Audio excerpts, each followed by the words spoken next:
Taking you through where all Iran has actually hurt the Americans. They cleared out their bases outside other than essential personnel.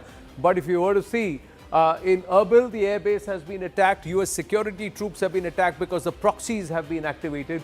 Kuwait, the Ali Al Salem air base has been attacked. In Bahrain, the US 5th Fleet, so that they will get really affected because that entire base communications has been disrupted and demolished. That's what the Iranians are claiming. UAE, Al Darfa air base, Qatar, the Al Udeid air base.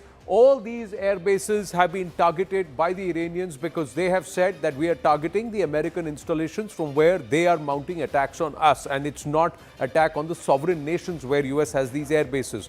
Will these nations buy this? And affecting or hitting these air bases, is this going to push the US assault back, Tom? Quick comment. Or would the US have already gamed this possibility? Principally, these countries can't simply side an alliance, including Israel. And that is the biggest problem for them, on one hand. On the other hand, there is the issue of coordination between armed forces.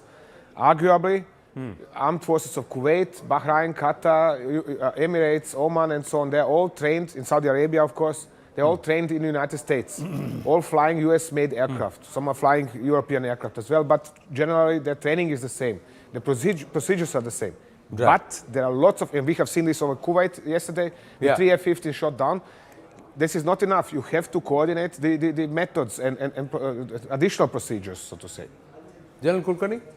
See, what happens is, we must grant that the US would have defended its bases. There's no denying the fact. Right. But the fact that the Iranians have not just attacking the US bases, but they now started attacking the assets of these Arab states will create problem for Iran. Iranians are Persians and they're Arabs. So they have a century-old animosity differences between the Arabs and the Persians.